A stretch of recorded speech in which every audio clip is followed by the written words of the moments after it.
Welcome to the Unforgettable Faces Project. This is episode Woman in Hat and Beads Portrait. From this to ta-da! This. Cool, eh? Just joking, thought it'd make you laugh. Don't be so serious. I refined the portrait with the materials that I've listed above. It's important for me to do this now as to capture the important character lines and shapes that make this image distinctly her. As normal for me, I start from the top to the bottom and from the right to the left. Otherwise, I will leave smudge lines on the painting as I am left-handed. Of course, that means that I start defining the hat, as it is important to get the hat right, as it is a large, contrasting color and shape that must complement the entire portrait. Here in Ecuador, in the mountains, many communities wear the fedora-style hat. I love that these people are embracing their heritage and customs, but this is changing rather quickly. I imagine soon that this will change like all things do. So I'm glad that I have the opportunity to do this project now, before it changes forever. I have a little quirk. Once I draw or paint the eyes, I have to finish the painting. For me, the eyes are the soul of the painting, and once the soul is there, I'm committed. The detailed drawing takes quite some time, about 1 to 3 hours. The graphite work is only an outline to guide me. This stage makes sure all the proportions and details are correct to the photo reference. At the end of the drawing, I take packaging tape to remove the excess graphite. Graphite must be removed as it changes the color and texture of the watercolor or whatever medium I would use afterward. Even though I'm checking back and forth and working hard and concentrating on line work, I'm thinking about her and her life, her character. I'm using Winsor and Newton watercolor markers and Letraset Aqua markers. I personally have found they work very well together, especially for portraits. I love them for their color and glow, and working with these markers, it takes a different technique and a little bit to master, but when you do, the effect is amazing. Like with a drawing, I will paint from top to bottom and right to left. For me, green can be quite finicky, and sometimes I have found that it can be a difficult color to match from photo to painting, and also still complement the skin. I will strive to match the color to the painting rather than have a perfect match. This is where art choices take priority over photorealism. And now again, I use a blow dryer to seal the layer so I can add another layer on top. It is easy to reactivate the layers, and they have to be applied with this in mind. Sometimes I have to completely remove all layers and start all over again. Normally you can't do this with watercolor, as the pigment tends to be absorbed by the paper. This is one of the benefits of using gesso. It kind of makes the watercolor act like gouache. You can build or remove, but each layer is very delicate. I have added some white pH Martin Bombay ink to the hat. It gives the hat a soft gray velvet look that felt hats have. I chose the ink rather than white watercolor because the ink can have the special effect. This is where you need to be brave and make educated, experienced choices and play with mixed media. I'm a little bit of a kid when it comes to color, and I have to lay them all out on my desk, and often I just like to lay them out and admire them. I have my favorite go-to colors that I just love to use, especially for skin tones. My favorite base colors are the Winsor and Newton burnt red and burnt sienna. From the base, I will build using various other colors. I palette up the markers on a piece of white plastic.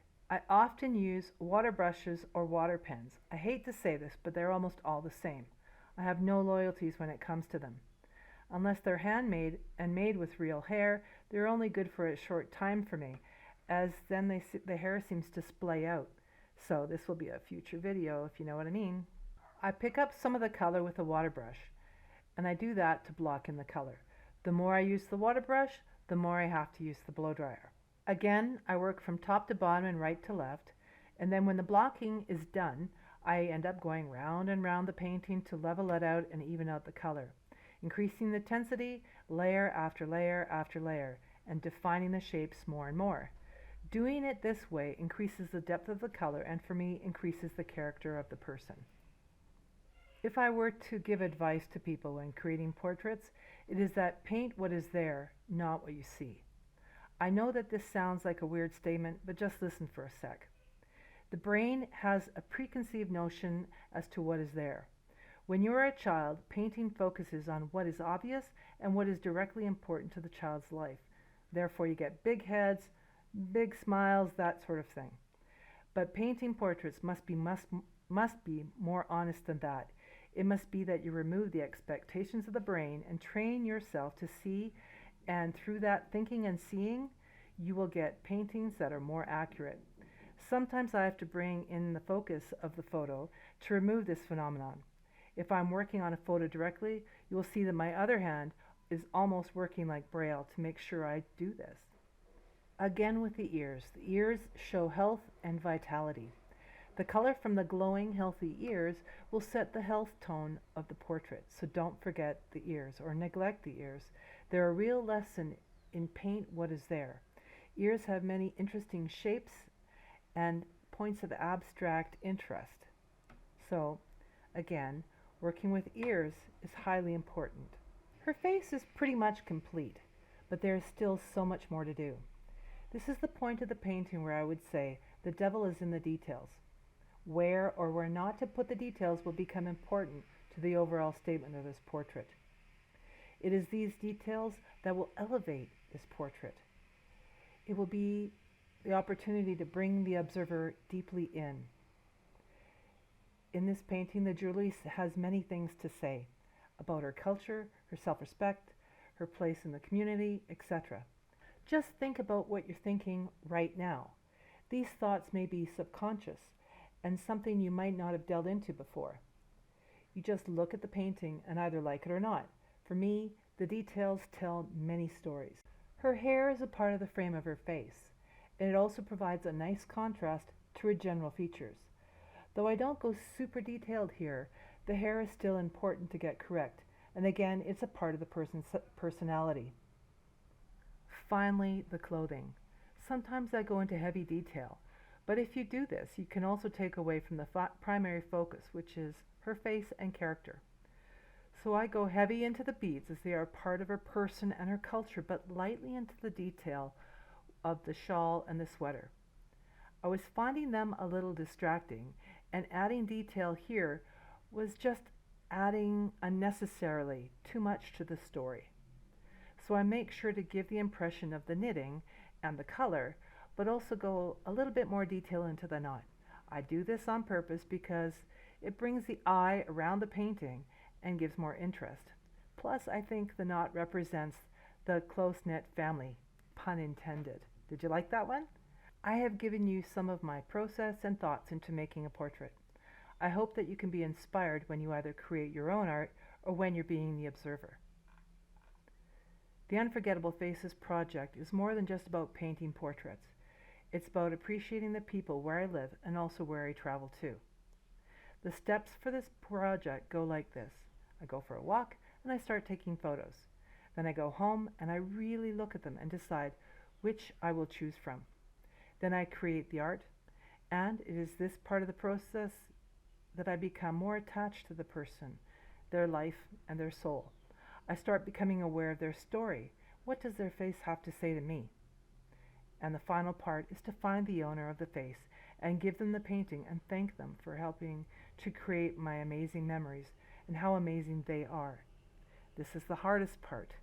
Not only do I have to find them, but I have to face the fact that they may or may not like the painting. Rejection. Something I struggle with, but it's important that I step through this. Sometimes they are no longer there and I have to find a family and face whatever story is involved with that.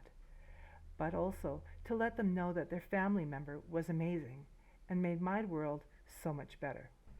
There are many faces to paint, but also many faces yet to discover, because I have loved learning all the stories from the Unforgettable Faces project. If you like this video, please hit the like button and let me know with a comment. I would love to hear from you. And If you want to see more, hit the subscribe and the bell icon to be informed when I do. Thank you for watching another episode from the Unforgettable Faces project. I hope to see you soon. Bye!